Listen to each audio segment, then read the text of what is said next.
Hello, everyone, and welcome back to Kenny and Charlie Top 2. Brought to you by JEGS, the leader in high performance aftermarket car parts. Remember to go to jegs.com for everything you need to fix your vehicle up. And of course, David and everybody at JEGS is telling me that they have Jeep parts and truck parts in stock right now. Charlie, how you doing? I am doing great, Herm. How are you, sir? I'm excited. Well, let's get right to it. All right. Will the 2 weeks that NASCAR is taking off for the Olympics, will that make people like NASCAR more? There is just a thought, Charlie, that if you give the people what they want all the time, then they have a chance to complain. Mhm. You give them 2 weeks off, they might miss it.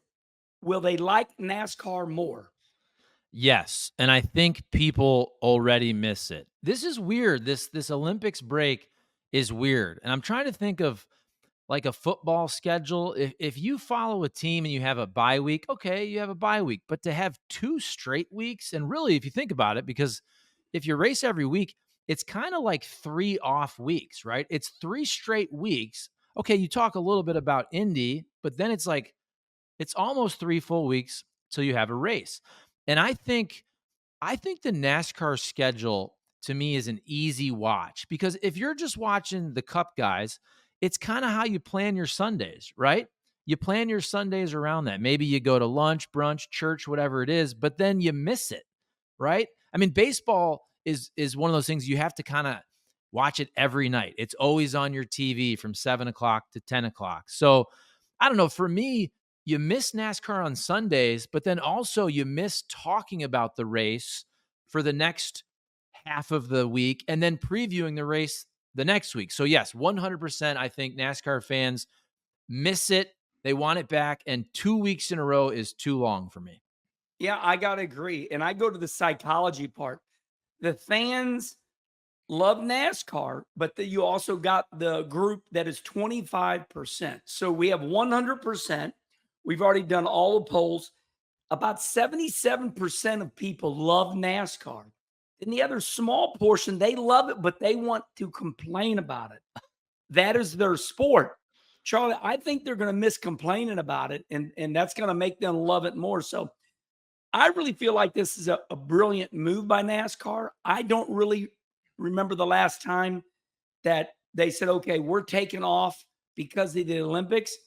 I also feel like this is something that TV pretty much made them call their hand. In other words, the Olympics are on NBC, then they're on the USA network. And I don't know about you, but if you scrolled your TV, you can find the Olympics on every hidden channel. So if they had NASCAR right now, it might be on streaming. Yeah. So I really feel like this is a psychology lesson to everybody. I feel like this is going to be a big lesson. I think this is a big turning point in NASCAR. 2 weeks off is going to make people, it's going to remind them why they love NASCAR. Yes. And I agree. It's one of those things that we've talked about in the past. You've talked about this. Dale Jr.'s talked about this. Maybe NASCAR needs to race less, right? That's a Yes. fair conversation and debate. But then also be careful what you wish for because sometimes if you got 20 straight races and you're like, okay, it's feeling redundant. But then when you have that 2 weeks off, you really do realize how much you miss it. So sometimes the grass is not always greener. Yeah, and I don't like winter. I don't like winter because I'm getting older and I don't have fun in the snow unless I'm going to go to Canada or out the west, somewhere. But I don't like winter. I get into about January and I'm like, my God, please bring NASCAR back. Charlie, if you make somebody sit in their house all day long, it drives me crazy. So imagine people taking almost 20 days off because you bring up a good point. And we'll end it like this, Charlie. We're not going to beat it like a dead horse. You get 1 week off, then another week off. That's 2 weeks. But you're right. You add on the other 4 days, Mhm. you're almost off 3 weeks because, you know, Monday through Sunday, then Monday through Sunday, then Monday through Thursday, then they start racing. So, you know, you're right. That's a long time off. It's more than 2 weeks because you got to wait the other week to get to the third week, right? For sure. Yeah. Okay. Respond right here, everybody. Like, subscribe, comment. Is this going to make you love NASCAR more? 2 weeks off. Remember, you want to complain about NASCAR. They're not giving you nothing to complain about. This is you, 18% of the people. Our stats say that 15 to 18% of you don't like NASCAR, but you like to watch it. You like to complain. Are you part of that group? 77 something percent love NASCAR. Okay, this one's really interesting, Charlie. We hear about this Spire Racing, and it's kind of been in and out of the news. Spire Racing. This is made up of Jeff Dickerson and TJ Pusher. The president is Doug Ducart. These cup cars are the number 7 of LaJoy, 71 of Zane Smith, 71 of Hostvar. Oh my God. They got 3 cup teams. Spire Racing. That's not all. They have 3 truck teams. Raha Caruth, the 71, and other drivers that I really don't know of. I just know that Raha stands out. That ain't all. They own 3 hockey teams. Okay, this yeah, I'm laughing with you. There's a little bit more to this Spire than meets the eye. They are in the entertainment industry, and I hear that Spire is really hooked up with Rick Hendrick, Trackhouse. Will Spire? Here's the question, everybody. Will Spire be the next big thing? And here's why. How in the world did they just hire one of the top crew chiefs in our industry of Rodney Childers? So, Charlie, I'm going to ask you the question. Little sleeping giant over here, Spire. They just hired for next year. Rodney Childers is leaving the now defunct Stuart Haas and going to Spire next year. Is Spire the next big team? What do you think?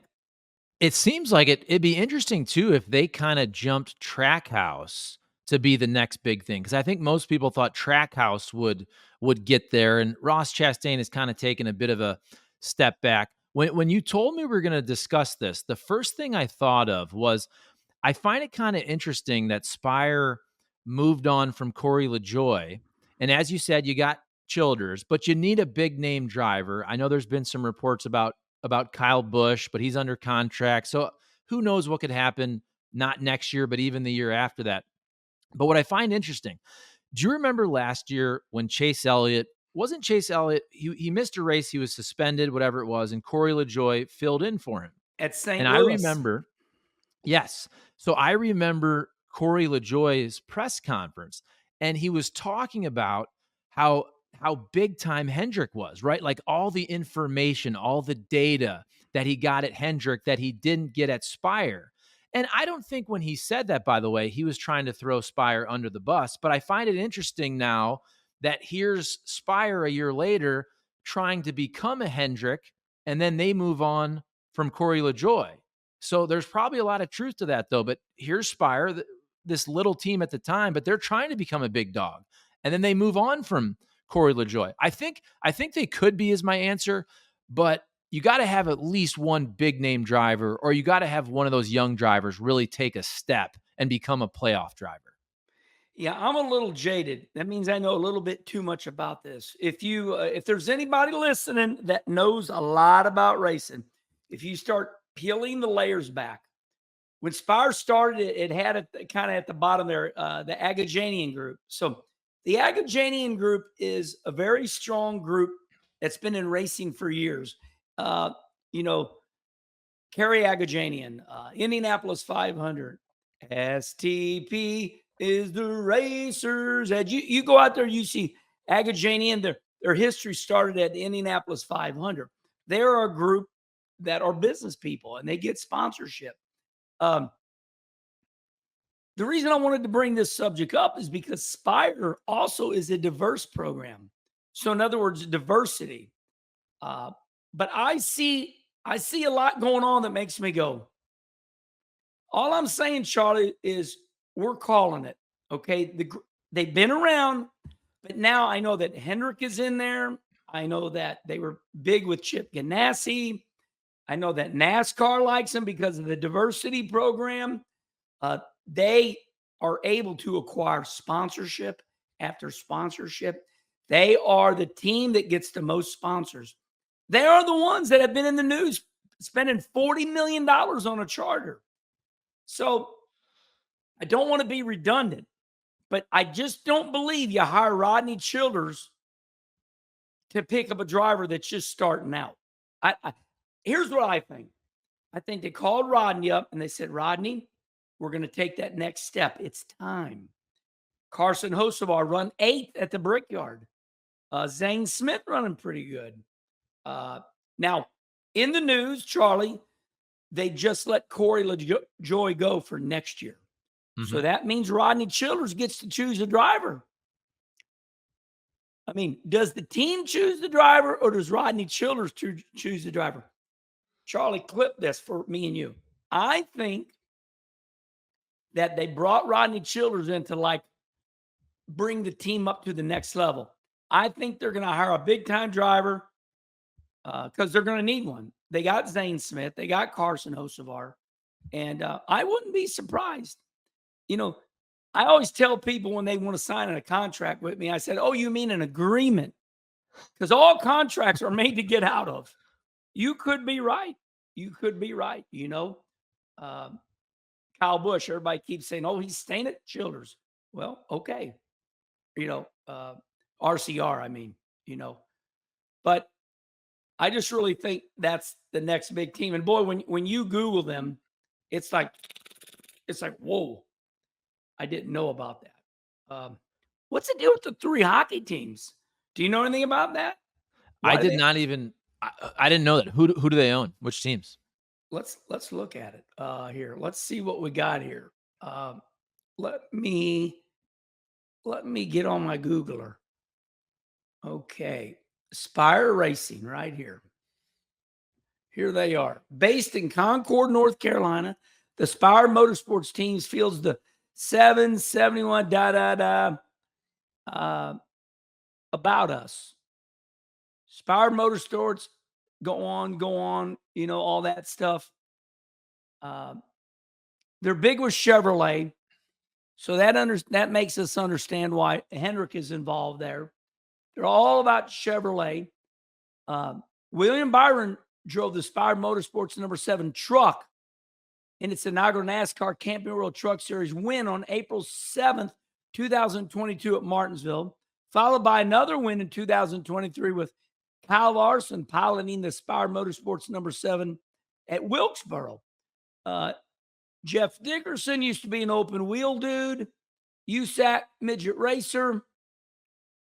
TJ Pusher is a car owner. He's from around New York. Introduced him to future NASCAR Hall of Famers Richie Evans, Stefanik. So you got you kind of got a USAC midget guy teamed up with a Northeast guy, Pusher.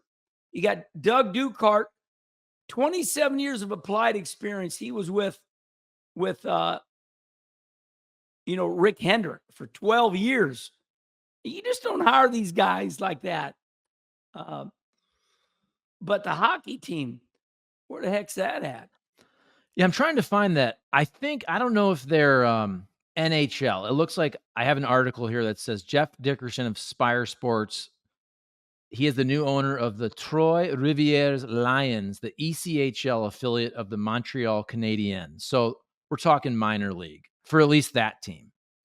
Yeah, they have Spire Hockey. You know what's crazy? All these business people that I talk to, they see some type of transaction in these minor league hockey teams. What is the deal there? Have you heard? Charlie, you're the big sportster. Everybody that wants to do business, they buy these hockey teams up. Must be some type of deal. Okay, I got it here. Okay. So this article, it's from the Hockey News. And good stuff. By the way, so I'm from Toledo, Ohio, where the ECHL, when I was growing up, that was the Toledo Storm. That was our minor league team. I see that was right an affiliate. here. Yeah, so basically they have 3 teams. Yep. It says, the Lions became the 3rd ECHL franchise owned by Spire Hockey, along with the Rapid City Rush, which is a Calgary Flames affiliate. Rapid City, South Dakota, basically Sturgis. I'll be Yep. landing there next week. And here's a good name. This would be a good t-shirt or hat. The Nice. Greenville Swamp Rabbits. Swamp That's an ass. Swamp Rabbits. That's an LA Kings affiliate. So they have 3 Yeah. minor league teams. And they are part owner of my dear friend Bob Sargent, who we just interviewed. It says right here, and Short Track Promotions Company Track Enterprise, which is my buddy. So they buy everything. You got to have money. Now, the reason we went a little long on this subject is you and I are, it's kind of like dun, dun, dun, dun, dun, and that's the Dun, dun. rest. Yeah. And that's the rest of the story. This Spire is way bigger than we think they are. I'm not gonna buy. We don't have any money. You buy a $40 million charter. You own 3 hockey teams, 3 cup teams, 3 truck teams. Hendrick is their buddy. Trackhouse and them are partner up on. The next thing you're gonna be doing is concerts, right? That's the next thing. Everybody wants to do a concert until something goes bad at the concert and they don't got enough insurance. But that's the next thing. Well, all right. Who is that driver going to be? We still haven't answered ourselves. Everybody, respond right here. Who is going to drive for Spire? And let's put it a little more simple. Who is going to be Rodney Childers' driver? Because Rodney Childers, one of the #1 crew chiefs in all of NASCAR. Respond right here to Charlie and myself. Who is going to be that big time driver that takes Spire to #1? Little Birdie tells me Spire's going to become big time. I have people in the industry telling me, Spire called me. Spire called me. I know a little more. I just can't talk about it. That's interesting. Yeah. Kyle Busch, I will say, maybe Kyle Busch doesn't move on until after the 2025 season, but Kyle Busch does not seem like he's having fun this year. He just seems, every press conference I watch, I know he's had terrible luck. He just seems miserable this year. He really does. And he's over there in Italy right now. So I'll put LES, Les Miserables. The play. You go. Les Miserables. Yeah, whatever you call it. I call it miserable. Okay, Charlie, we've had good time here. Everybody respond to that. We specifically, have given you great 2 topics. Will you miss NASCAR because of 2 weeks off? Will the miserable people that love NASCAR, are you going to miss complaining? Number 2, who is going to be the next big team, Spire? Who's going to drive for Rodney Childers, the new crew chief over there in 2025? All right, Charlie, let's end it with a lot of fun. 2 marriages in this big, almost 3 weeks off. Tyler Reddick gets married in Lake Geneva, Wisconsin to Alexa. Daniel Suarez marries in Brazil to Julia. Now, it's not a normal Julia. Julia Piquet. Her father was the great Formula One champion, Nelson Piquet. Now, if you go on Julia's Instagram, they show them at dinner at their house, and there's a Formula One car bolted to the wall inside the living room. Don't tell me, Nelson Piquet ain't a badass. So they're poor. They're poor. I love you. I love you. That's it. I'm rubbing off on you. Yes. Yes. Very good food. Do you like my Formula One car bolted to the wall? That's the car I won the championship with. Yeah. All right. So, Charlie, I got married to my beautiful wife, Kim, June 23rd, 1984. My brother, Rusty, and myself, we left the Michigan Speedway, came down, got married here in Arnold, and Father John married us. So these are who wins the marriage? I'm going to give you first go. So Tyler and Alexa go to Lake Geneva. It was a beautiful setting. Lake Geneva. Or Daniel and Julia, Brazil. Yeah. Brazil. Brazil. Well, it's hard to beat Brazil, but I have to say I'm a Midwest guy. I'm from Ohio. I live in Missouri. I went to college in Illinois. I lived in Michigan 3 times. I've actually been to a wedding at Lake Geneva. My very good friend Tim Perryman got married there about 10 years ago. And how about this? My cousin Joey is getting married at Lake Geneva because he lives in Chicago now. So he's getting married at Lake Geneva next summer. So because I'm a Midwest person, I'm going to choose Lake Geneva and Wisconsin just because it's more my roots. You know what I'm saying? Let me ask this question because I don't know this, and everybody else respond right here. Is Lake Geneva a wealthy people area? I don't know. It sounds to me like it is. Why are we going to Lake Geneva? Well, is there Well, wealth? oh, for sure. I want to say, and people can correct me if I'm wrong. I want to say it's about an hour and a half from Chicago. So you have a lot of Chicago money and they have a lake house up there and there's lots of weddings and boating and all that for sure. And we know the north side of Chicago is where all the money's at. We know that for sure. All right, everybody. Kenny and Charlie top 2 with a little wedding news in the end there. So, all right, let's break it down real quick. Remember, will you love NASCAR more with the 2 weeks off? And Spire, is that the next big team? You just don't convince Rodney Childers to come on over here and then let Corey LaJoie go. What big driver are they going to hire? And hold on. If you can read between the lines, it sounds like Herm knows they're going to be the next big team, but he can't exactly tell us exactly what he knows. I just know this. They're asking big time people. I mean, big time people. They're asking. I don't know. I know who they're talking to. Okay. They're asking the biggest people in the sport to be part of their team. That's my innuendo. So, who is the next big time driver that's going to go, well, I'll leave this team, and they're going to put them in victory lane? All right, everybody. I believe they're going to put them in victory lane again. I think they've won a race maybe with Justin Haley, maybe a rain delay race. Were they part owner of that team? Respond right here. All right, everybody. Remember, we are in podcast form. And, buddy, I like it because Charlie's got the podcast growing. If you can't watch us, you can listen to us on the way to work and when you leave work on the way back home. iTunes, Spotify. We got it covered. Until the next Kenny and Charlie, top 2. We'll see you next time.